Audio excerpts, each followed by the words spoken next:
जी Nepal HD television अब तपाईं सँगसँगै।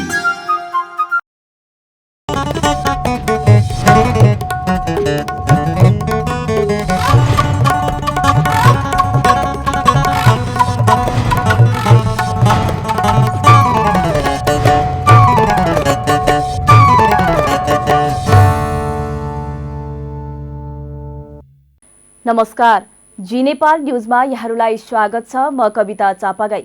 सुरु गरौं मुख्य समाचारका शीर्षकहरूबाट। अर्थतन्त्रलाई आन्तरिक उत्पादनमा बदल्ने उद्देश्यका साथ बजेट ल्याएको अर्थमन्त्री शर्माको दाबी। अर्थतन्त्रलाई सबलीकरण गर्न सबै पक्षबीच हातेमालो गर्नुपर्ने धारणा।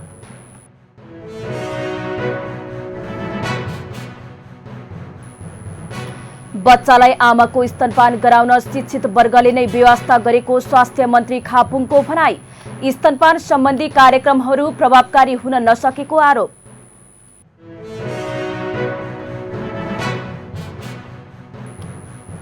नारायणी नदीमा पानीको सतह बढ्यो। नदी तटीय क्षेत्रका बासिन्दालाई उच्च सतर्कता अपनाउन आग्रह।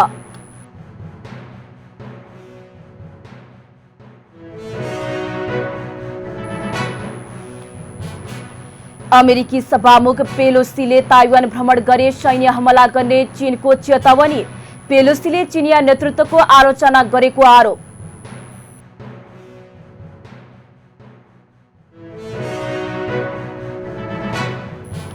र मालदिप्सको प्रिमियर लिगमा नेपाली राष्ट्रिय फुटबल टोलीका गोलकिपर किरण चेम्जोङ उत्कृष्ट गोलकिपर घोषित। दोस्रो पटक उपाधि जित्न सफल। अब समाचार विस्तारमा। प्रत्येक वर्ष श्रावण शुक्ल पञ्चमीका दिन मनाइने नाग पञ्चमी परम्परा अनुसार नागको पूजा अर्चना गरी घरका मूल ढोकामा टाँसेर मनाइएको छ। यसरी नागको तस्बिर टाँस्दा वर्षभर घरमा नाग, सर्प र बिच्छी लगायतका जीवले दुःख नदिनुका साथै अग्नि, मेघ र चट्याङको भयबाट पनि बच्न सकिन्छ भन्ने धार्मिक विश्वास छ। वैदिक मान्यता अनुसार नागलाई सर्पका राजा मानिन्छ। नाग रिसाए भने पानीको अभाव हुने भएकाले पानीका लागि पनि नागलाई खुसी पार्न पूजा गर्ने परम्परा बसेको छ। नाग पञ्चमीको अवसरमा मंगलबार काठमाडौँको नागपोखरी, टौदह, भक्तपुरको सिद्ध पोखरी लगायत देशभरका नागदह कुण्ड र नागस्थानमा गाईको दूध, अक्षता, दुबो, खीर, रोटी लगायतका परिकार चढाएर नागको पूजा गर्नेहरूको घुइँचो लागेको थियो। विशेष गरी काठमाडौँको नागपोखरीमा विशेष मेला लागेको छ। यसअघि कोरोनाका कारण पूजा आजामा मात्र सीमित गरिएपछि यस वर्ष सर्वसाधारणका लागि खुल्ला गरिएको हो। ब्राह्मण पुरोहितहरूले यजमानका घरमा पुगेर विधिपूर्वक पूजा आजा गरी घरको ढोकामाथि टाँस्ने गर्दछन्। नागको पूजा गरेपछि खेत बारीमा खनजोत गर्न नहुने मान्यता पनि रहेको छ।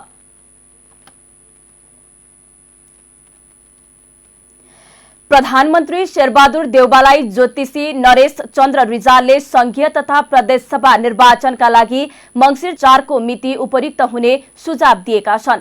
मंसिर पहिलो साता निर्वाचनका लागि उपयुक्त रहेको रिजालले बताउनुभयो।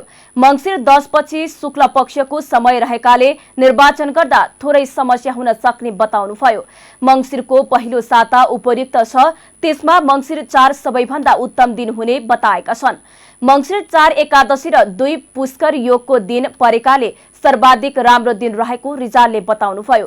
पुष्कर योग भएको दिनमा गरिएको कार्यले संयुक्त सरकारका दलहरूलाई बढी लाभ मिल्ने उहाँको भनाइ छ। अहिले 2 भन्दा बढी दल मिलेर नै सरकार चलाउने योग हो। गठबन्धन अघि बढाउन 2 पुष्कर योग भएको दिनमा निर्वाचन गर्नु राम्रो हुने बताउनुभयो। शुभ दिनमा मंसिर 8 र 10 गते रहेको उहाँको भनाइ छ। असार 22 मा निर्वाचन आयोगको टोलीले प्रधानमन्त्री देउवालाई मंसिर 2 गते निर्वाचन गर्न परामर्श दिएको थियो। सोही छलफलमा गृह मन्त्रालयका सचिव टेक नारायण पाण्डेले मंसिर 4 गते आइतबार मतदानका लागि उपयुक्त हुने धारणा राखेका छन्। प्रधानमन्त्री निकट स्रोतका अनुसार उहाँले प्रधानमन्त्रीको ज्योतिषीको सुझाव अनुसार नै मंसिर 4 गते निर्वाचनको प्रस्ताव गरेका हुन्। आयोगका पदाधिकारीसँगको छलफल अघि प्रधानमन्त्री देउवाले गृहमन्त्री बालकृष्ण खाड सहित आफू निकट नेताहरूसँग छलफल गरिसकेको बताउनुभयो। निर्वाचनको साइतको विषयमा पनि छलफल भएको स्रोतको दाबी छ।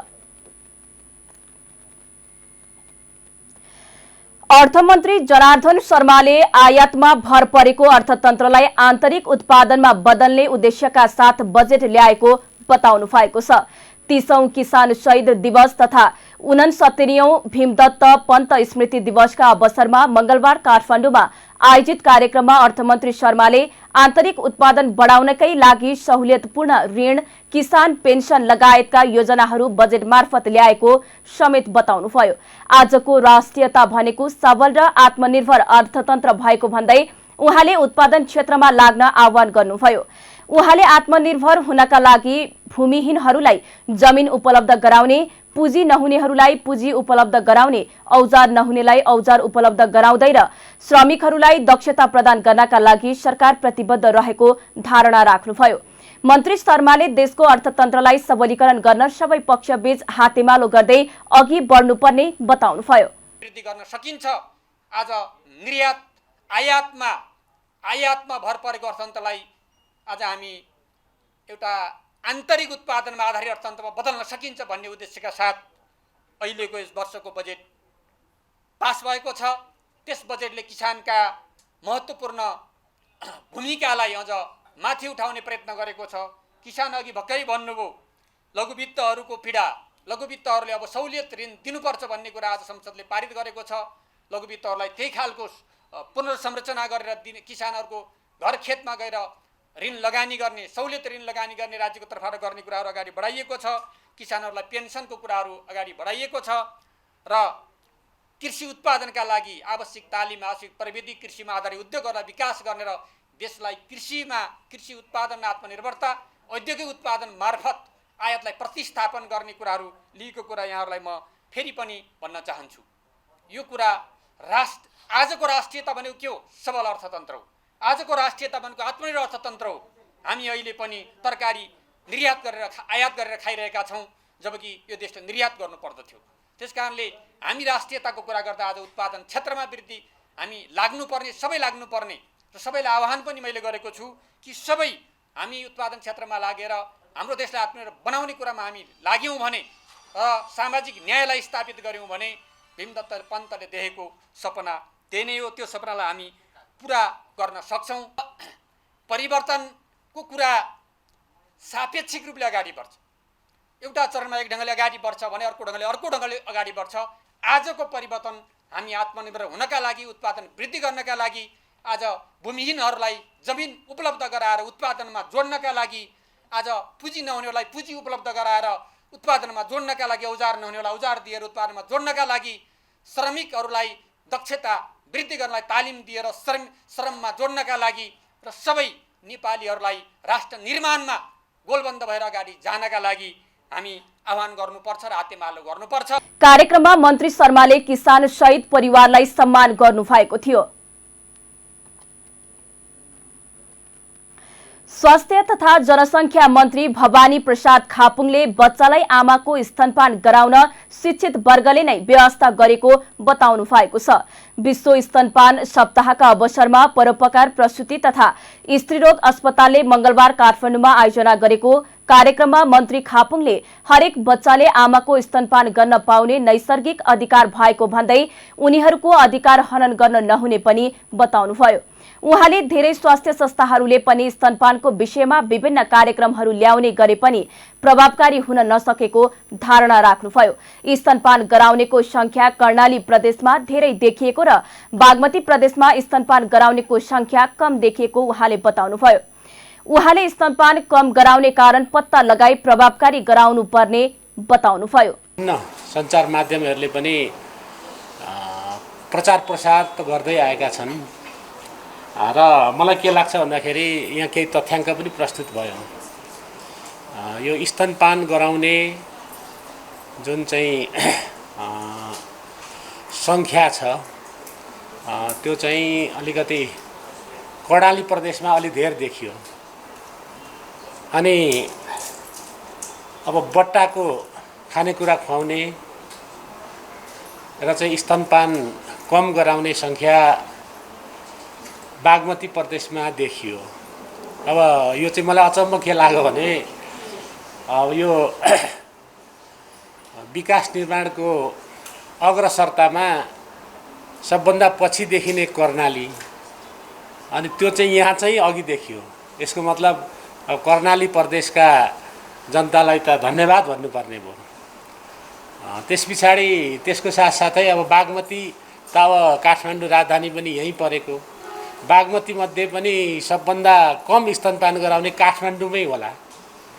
त्यसमा पनि बुद्धिजीवीहरू र चाहिँ धनाढ्य व्यक्तिहरू होलान्, यही खालको चाहिँ आशय मैले बुझेँ यो तथ्याङ्कबाट। अब एउटा प्रचार प्रसार गर्नुपर्छ, यसको महत्त्व बारेमा त बुझाउनुपर्छ भन्ने कुरा पनि आइरहेका छन् र बुझाउनु पनि पर्छ। तथापि अब जहाँ यो कम भएको छ त्यहाँ बुझाएरसम्म हुन्छ जस्तो लाग्दैन मलाई। त्यसको के कारण हो, त्यसको कारण खोजेर कारण पत्ता लगाएर त्यस पछाडि यो स्तनपान भनेको त बच्चाको जन्मेदेखि नै उसले चाहिँ आफ्नो आमाको स्तनपान गर्न पाउनुपर्छ भन्ने त उसको नैसर्गिक अधिकार हो। र अब त्यो नैसर्गिक अधिकार चाहिँ हनन हुन त दिनु भएन। त्यसको लागि चाहिँ के छ, अध्ययन भएकै होला, परिवार कल्याण महाशाखाले पनि अध्ययन गरेकै होला। यसलाई अझै अध्ययन गरेर त्यसको निराकरण। विश्व स्तनपान सप्ताहका अवसरमा उक्त अस्पतालमा बेबी मिल्क बैंक स्थापना गरिएको छ। जन्मेदेखि 6 महिनासम्मका शिशुलाई अनिवार्य रूपमा आमाको दूध मात्रै खुवाउनु पर्ने भएकाले प्रशस्त दूध आउने आमाको दूध संरक्षण गरेर राख्न बेबी मिल्क बैंक स्थापना गरिएको अस्पतालले जनाएको छ।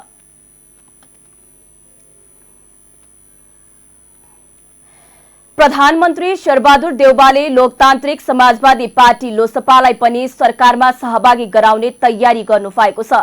सरकारले संसदबाट नागरिकता ऐन पारित गराएपछि लोसपा सरकारमा जान सकारात्मक भएको हो। लोसपा अध्यक्ष महन्त ठाकुर निकट एक नेताका अनुसार सरकारमा सहभागी हुने सैद्धान्तिक सहमति बनेको छ। सरकारमा जाने भन्ने कुरा भइसकेकाले आज भोलिमा नै जाने भनी ठ्याक्कै भन्ने अवस्था नभएको बताएका छन्। लोसपाले सरकारमा जानका लागि नागरिकता विधेयक पारित, कार्यकर्तालाई लगाएको झुट्टा मुद्दा फिर्ता लगायतको शर्त राखेको थियो। महोत्तरी र कैलालीको टिकापुरमा लोसपाका नेता कार्यकर्तालाई झुट्टा मुद्दा लगाएर थुनामा छन्। लोसपाले सरकारमा सहभागी हुनका लागि कम्तीमा 2 मन्त्रालयको माग गरेको छ। थप 1 राज्य मन्त्री पनि लोसपाको माग छ। प्रधानमन्त्री देउवाले मन्त्री परिषदका सदस्यहरूको जिम्मेवारी हेरफेर गर्ने जानकारी पनि आफ्नो पार्टीलाई दिएको उहाँले बताउनुभयो। प्रधानमन्त्री देउवाले सक्रियता जति छिटो देखाउन सके त्यति नै छिटो लोसपा सरकारमा सहभागी हुने लोसपाका नेताहरूको भनाइ छ। अनलाइन मार्फत नै आवेदन दिन सकिने भएपछि वैदेशिक रोजगार बोर्डबाट पाइने आर्थिक सहायता लिनेको संख्या बढेको छ। गएको आर्थिक वर्ष 2078-79 मा वैदेशिक रोजगारीको क्रममा ज्यान गुमाएका 1479 श्रमिकका परिवारलाई अनलाइन प्रणालीबाट आर्थिक सहायता प्रदान गरिएको बोर्डका कार्यकारी निर्देशक राजन प्रसाद श्रेष्ठले जानकारी दिनुभयो। अघिल्ला वर्षहरूमा आर्थिक सहायता लिन काठमाडौँमा रहेको वैदेशिक रोजगार बोर्डमै धाउनु पर्ने नियम हुँदा 1000 देखि 1200 को हाराहारीमा आवेदन आउने गरेकोमा गएको आर्थिक वर्षमा यो संख्या बढेर 1479 पुगेको छ। आर्थिक वर्ष 2077-78 मा 1243 जना मृतक श्रमिकका परिवारले बोर्डबाट आर्थिक सहायता लिएका छन्। अहिले बोर्डमा आर्थिक सहायताका लागि आवेदन दिन पहिलेको तुलनामा निकै सजिलो छ। वैदेशिक रोजगार नियमावलीको 5औं संशोधनले आर्थिक सहायताका लागि आफ्नो पालिकाबाटै निवेदन दिन सकिने व्यवस्था गरेको छ। यस्तै गएको आर्थिक वर्षमा वैदेशिक रोजगारीको क्रममा अंगभंग वा गम्भीर बिरामी भएर स्वदेश फर्किएका 245 जना श्रमिकले पनि अनलाइन प्रणालीबाटै बोर्डबाट पाइने आर्थिक सहायता पाएका छन्। आर्थिक वर्ष 2077-78 मा यो संख्या 143 रहेको छ। लुम्बिनी विकास गुरु योजना विपरीत रिसोर्टलाई जग्गा दिने निर्णय खारेज गरिएको छ। संस्कृति पर्यटन तथा नागरिक उड्डयन मन्त्री तथा लुम्बिनी विकास कोष परिषदका अध्यक्ष जीवनराम श्रेष्ठको अध्यक्षतामा बुधबार बसेको परिषद बैठकले क्याम्पियन ग्राउन्डको जग्गा निजी कम्पनीलाई दिने गत वैशाख 19 गतेको निर्णय खारेज गरेको हो। गुरु योजना विपरीत क्याम्पियन ग्राउन्डमा संसारा वेलेसियन नामक कम्पनीलाई लुम्बिनी विकास कोषभित्र रिसोर्ट सञ्चालन गर्न दिएको अनुमति खारेज गरिएको हो। परिषद बैठकले लुम्बिनीमा पर्यटक सुविधाका लागि विद्युतीय बस सञ्चालन गर्ने निर्णय पनि गरेको छ। बैठकले 1 महिनाभित्र विद्युतीय बस सेवा सञ्चालन गर्ने निर्णय गरेको हो। लुम्बिनी जाने पर्यटकलाई सुविधायुक्त र सहज अवलोकनका लागि विद्युतीय बस सञ्चालनको निर्णय गरिएको मन्त्री श्रेष्ठले बताउनुभयो। कोषको परिषद बैठकले लुम्बिनी गुरु योजनाको काम चालु आर्थिक वर्षभित्र सम्पन्न गर्ने निर्णय पनि गरेको छ। साथै विभिन्न बौद्ध स्थलबाट समेटेर बनाइने दीर्घकालीन गुरु योजना निर्माणको प्रारम्भिक खाका 2 महिनाभित्र तयार गरिनेछ। प्रमुख प्रतिपक्ष नेकपा एमाले सरकारले नेकपाको विप्लव समूहका नेताहरूलाई जारी गरेको पक्राउ पूर्जी फिर्ता गर्न माग गरेको छ। प्रतिनिधि सभाको मंगलबारको बैठकको विशेष समयमा एमाले संसदीय दलका प्रमुख सचेतक विशाल भट्टराईले विप्लव समूहका नेताहरूलाई थप कारवाही गर्ने खबर आएको भन्दै त्यो साँचो हो भने तत्काल कारवाही फिर्ता लिन माग गर्नु भएको हो। केपी ओलीको सरकारले विद्रोह गरेको नेकपालाई सहमति मार्फत शान्तिपूर्ण राजनीतिमा ल्याएको र उक्त सहमति पालना हुनुपर्नेमा जोड दिनुभयो। उहाँले कारवाहीको नाममा विप्लव समूहलाई पुनः हिंसामा जान दिन नहुने बताउनुभयो। भट्टराईले तत्काल नेकपाका नेताहरूमाथिको कारवाही गर्ने कामबाट तत्काल पछि हट्न र उनीहरूलाई काटेको पक्राउ पूर्जी फिर्ता लिन माग गर्नुभयो। नेपाल कम्युनिस्ट पार्टीको विप्लव समूह भनेर चिनिने एउटा समूहलाई फेरि थप कारवाहीको लागि पत्र पठाएको हामीले सुन्यौं। सञ्चार माध्यमबाट आएको यो समाचार सत्य हो भने कुनै बेला हिंसाको बाटो रोजेको र हतियार बोकेर सशस्त्र युद्धमा होमिएको समूहलाई तत्कालीन केपी शर्मा ओली नेतृत्वको नेकपा एमालेको सरकारले 3 बुँदे सहमति गरेर उहाँहरूको त्यो हिंसाको बाटो परित्याग गरेर शान्तिपूर्ण बाटोमा हामीले ल्याएका थियौं। त्यसबेला त्यो 3 बुँदे सहमतिले नेपाली जनतामा लामो समयदेखि हिंसाको जुन आतंक थियो अब त्यो आतंक अन्त्य भयो र त्यसैगरी तराईको सिके राउत समूहलाई पनि नेपालको राष्ट्रिय राजनीतिको मूलधारमा ल्याइसकेपछि अब हिंसाको बाटो रोज्ने कुनै समूह छैन नेपालमा। अब शान्तिका साथ बाँच्न पाइन्छ भनेर नेपाली जनताले अनुभूति गरिरहेका बेला फेरि यो सरकार स्वाभाविक छ कि संविधान त सरकार भनेको अविच्छिन्न उत्तराधिकारवाला संस्था हो। अघिल्लो सरकारले गरेका कामहरूलाई यो सरकारले निरन्तर अघि बढाउनु पर्नेमा फेरि अनेक विभिन्न बहानामा विप्लव समूहलाई पत्र काट्ने र उनीहरूलाई फेरि त्यही बाटो रोज्नका लागि विवश बनाउनका लागि सरकार उद्यत भएको हो भने म प्रमुख प्रतिपक्षी दलको हैसियतले यो कामबाट सरकार तत्काल पछि हट्न, उहाँहरूलाई काटेको त्यो पत्र फिर्ता लिन र उहाँहरूले जुन शान्तिपूर्ण बाटोबाट राजनीतिक दल दर्ता गरेर अब हामी प्रतिस्पर्धाको र शान्तिपूर्ण बाटोबाट राजनीति गर्छौँ भनेर उहाँहरूले त्यो बाटो रोज्नु भएको छ, त्यसमा प्रोत्साहन गर्नका लागि पनि म नेपाल सरकारलाई गम्भीरतापूर्वक ध्यान आकर्षण गराउन चाहन्छु। धन्यवाद। त्यस्तै माओवादी केन्द्रका सांसद अमनलाल मोदीले सरकारसँग गरेको सहमति कार्यान्वयन गर्दै विप्लव समूहका नेताहरूलाई जारी गरेको पक्राउ पूर्जी फिर्ता लिनुपर्ने बताउनुभयो। शान्ति प्रक्रियासँग जोडेको माओवादी आन्दोलन थियो, तपाईँ हामीले यो प्रक्रियाबाट नै यहाँसम्म आयौँ र त्यही सँगसँगै केही साथीहरू छुटिएर जानुभयो। नेकपा विप्लव समूह अहिले पनि तपाईँलाई उहाँहरूसँग 3 बुँदे सहकार सहमति गरे, तर त्यसको कार्यान्वयनको सट्टा विभिन्न किसिमको तपाईँलाई अहिले पनि धरपकड वारेन्ट जारी हुन त अदालतको कुरा हो, तर सरकारसँग वार्ताको कुरा गरिसकेपछि सरकारले पहल कदमी लिनुपर्छ। बरु जेलमा रहेका साथीहरूलाई तपाईलाई रिहाई र बन्दी रिहाई गर्नुपर्छ भन्ने कुरा राख्न चाहन्छु। यसअघि बैठकको शून्य समयमा माओवादी केन्द्रकी सांसद यशोदा गुरुङ सुवेदीले विप्लव नेतृत्वको नेकपाका नेताहरू प्रति वारेन्ट जारी गरिएकोमा आपत्ति जनाउँदै सरकारसँग भएको सहमति कार्यान्वयन नभएको बताउनुभयो। जिल्ला अदालत ललितपुरले पुराना घटनाका सम्बन्धमा विप्लव लगायत नेताहरूमाथि पक्राउ पूर्जी जारी गरेको थियो। नारायणी नदीको पानी सतर्कता तह नजिक पुगेको छ। नारायणी नदीको देवघाट बाढी मापन केन्द्रमा जल सतह सतर्कता तह नजिक पुगेको र पानीको सतह बढ्दो क्रममा रहेकाले नदी तटीय क्षेत्रका बासिन्दालाई उच्च सतर्कता अपनाउन आग्रह गरिएको छ। नवलपुरका प्रमुख जिल्ला अधिकारी सुमन घिमिरेले जिल्लाका 5वटा स्थानीय तह नारायणी नदीबाट प्रभावित हुने जनाउँदै नदी तटीय क्षेत्रका बासिन्दालाई उच्च सतर्कता अपनाउन आग्रह गरेका छन्। पानी निरन्तर परिरहेको छ। नारायणी नदी बढ्दो क्रममा छ। नारायणी नदी बढेर जुनसुकै बेला पनि दुर्घटना निम्त्याउन सक्दछ। त्यसैले नदी तटीय बासिन्दाले उच्च सतर्कता अपनाउन आग्रह गरेको छ। आइतबार रातिदेखि निरन्तर रूपमा पानी परेपछि नदीमा पानीको सतह बढ्दै गएको हो। देवघाट बाढी मापन केन्द्रमा जल सतह 7.3 मिटरलाई सतर्कता तह र 9 मिटरलाई खतराको तह मानिएको छ।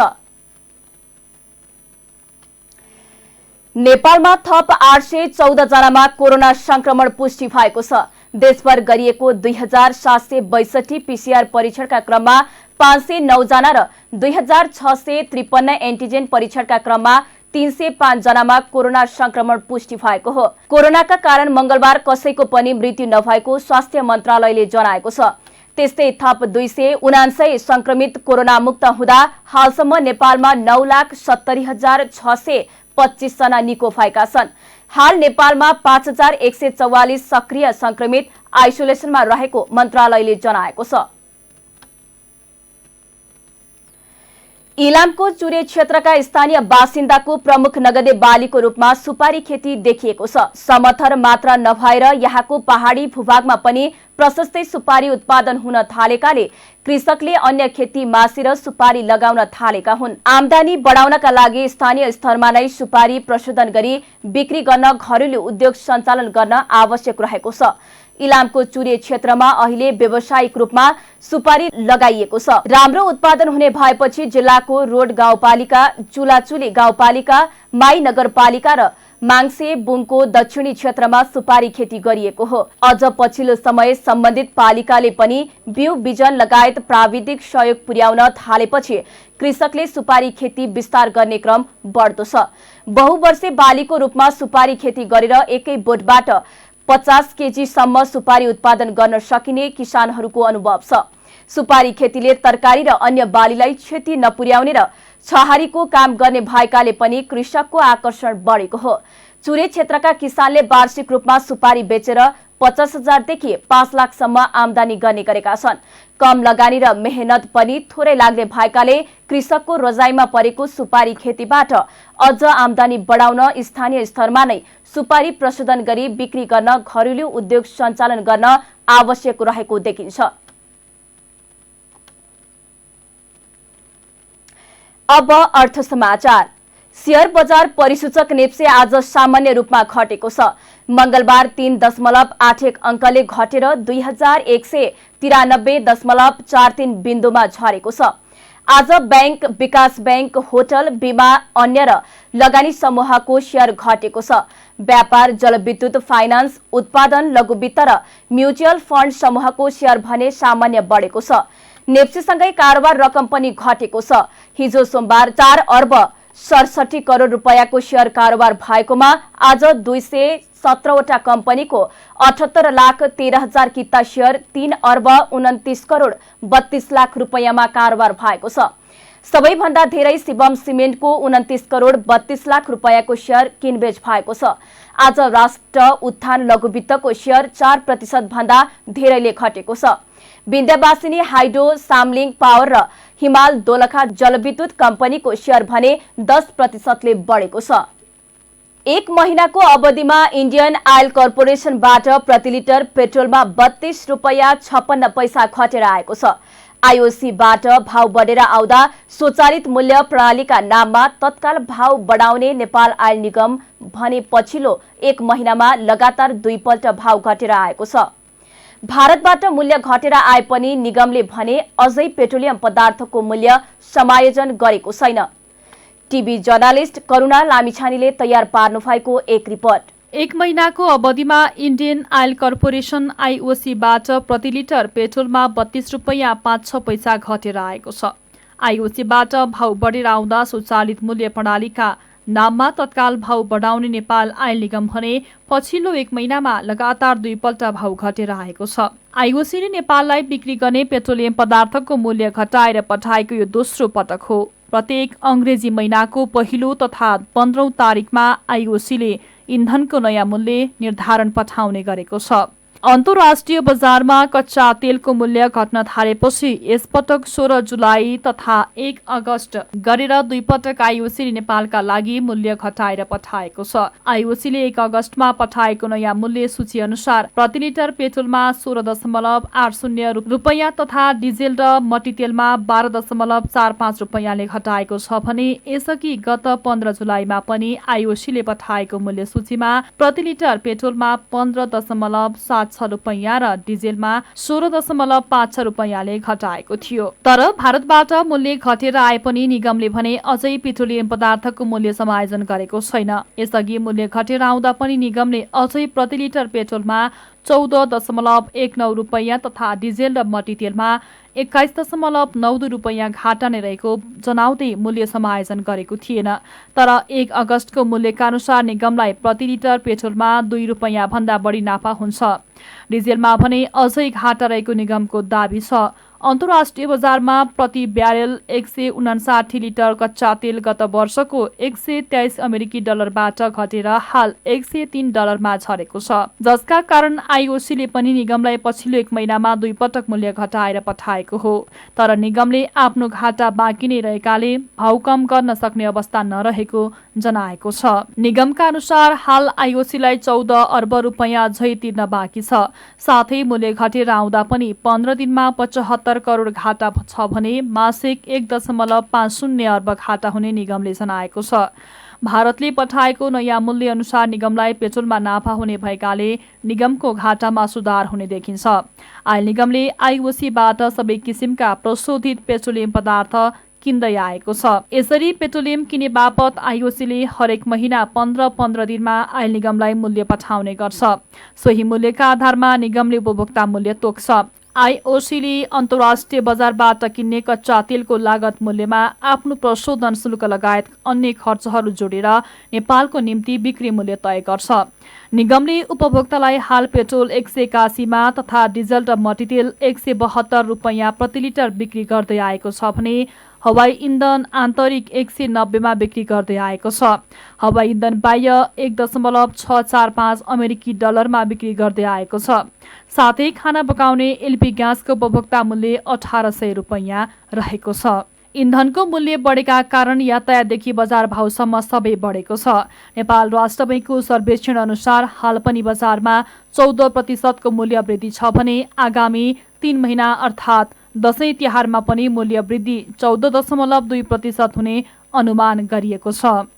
जी नेपाल न्युजका लागि करुणा लामिछाने, काठमाडौँ।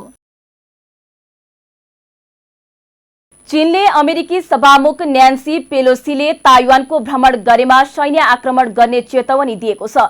चीनिया विदेश मन्त्रालयका प्रवक्ता चायो लिचियानले अमेरिकी सभामुखले ताइवानको भ्रमण गरेमा त्यो आगोसँग खेले सरह हुने चेतावनी दिएको छ। चीनले यसअघि पनि पटक पटक पेलोसीले ताइवानको भ्रमण गरेमा कडा जवाब दिने र यसको जिम्मेवार अमेरिका नै हुने चेतावनी दिइसकेको छ। व्हाइट हाउसका राष्ट्रिय सुरक्षा प्रवक्ता जोन किर्बीले चीनले न्यान्सी पेलोसीको ताइवान भ्रमणलाई सैन्य उक्साहटका साथ जवाब दिन सक्ने बताएको बीबीसीले जनाएको छ। चीनले ताइवान नजिकै क्षेप्यास्त्र प्रहार गर्ने वा ठूलो मात्रामा हवाई वा नौसेना गतिविधिहरू समावेश हुन सक्ने किर्बीले बताउनु भएको छ। अमेरिकी प्रतिनिधि सभाकी सभामुख पेलोसी एसिया भ्रमणमा रहनु भएको छ। सिंगापुर भ्रमणबाट मलेसिया पुग्नु भएकी पेलोसी आज राति सुटुक्क ताइवान जान सक्ने खबर ताइवानी सञ्चार माध्यमले दिएका छन्। तर अमेरिकी सरकारले पेलोसीको ताइवान भ्रमणको पुष्टि गरेको छैन। ताइवानलाई चीनले आफ्नो भूमि दाबी गर्दै आएको छ। चीनका संयुक्त राष्ट्र संघका दूत झाङ जुनले यो भ्रमणले बेजिङ र वाशिंगटन बीचको सम्बन्धलाई कमजोर बनाउने चेतावनी दिनुभएको छ। पेलोसीले लामो समयदेखि चिनिया नेतृत्वको आलोचना गर्दै आउनु भएको छ। चीनले मानव अधिकारको उल्लङ्घन गरेको र बेला बेला नरसंहार मच्याउँदै आएको अभिव्यक्तिका कारण सभामुख पेलोसीलाई चीनमा निकै खराब नजरले हेर्ने गरेको छ। अब खेल समाचार। नेपाली राष्ट्रिय फुटबल टोलीका गोलकिपर किरण चेम्जुङ मालदिप्सको शीर्ष डिभिजन लीग DOE प्रिमियर लीगको उत्कृष्ट गोलकिपर घोषित भएका छन्। माजिया स्पोर्ट्स एन्ड रिक्रिएसनबाट खेलेको किरण सिजनको उत्कृष्ट गोलकिपर बनेका हुन्। किरण आबद्ध माझियाले यस सिजनको उपाधि जितेको थियो। माझियाले लगातार तेस्रो पटक उपाधि जितेको हो। माझियालाई उपाधि दिलाउन किरणले उत्कृष्ट प्रदर्शन गरेका थिए। किरणले व्यक्तिगत दोस्रो पटक मालदिप्सको लिगको उपाधि जितेको हो। यसअघि उनले टीसी स्पोर्ट्स क्लबबाट उपाधि जितेका थिए। किरणले 2017 र 18 को सिजन टीसी स्पोर्ट्स क्लबबाट मालदिप्सको लिग खेलेका थिए। किरण 2018 को लिगमा उत्कृष्ट गोलकिपर चयन भएका थिए।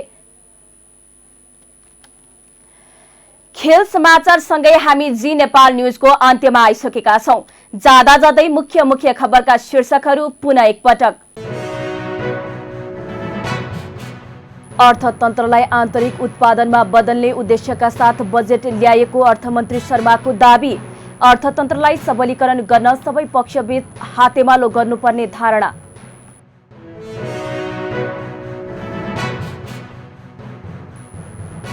बच्चालाई आमाको स्तनपान गराउन शिक्षित वर्गले नै व्यवस्था गरेको स्वास्थ्य मन्त्री खापुङको भनाई।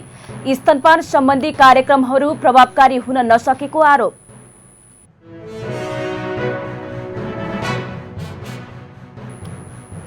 नारायणी नदीमा पानीको सतह बढ्यो। नदी तटीय क्षेत्रका बासिन्दालाई उच्च सतर्कता अपनाउन आग्रह।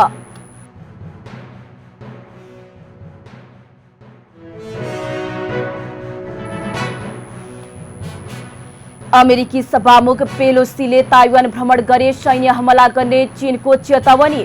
पेलोसीले चिनिया नेतृत्वको आलोचना गरेको आरोप।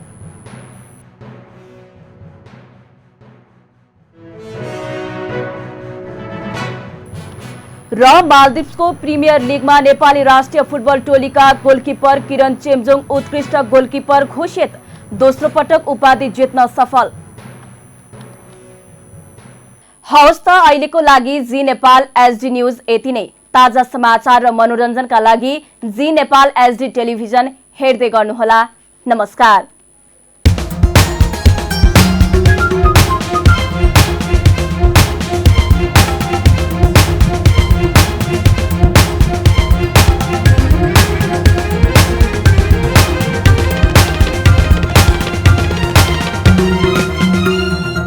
जी नेपाल एचडी टेलिभिजन अब तपाईं सँगसँगै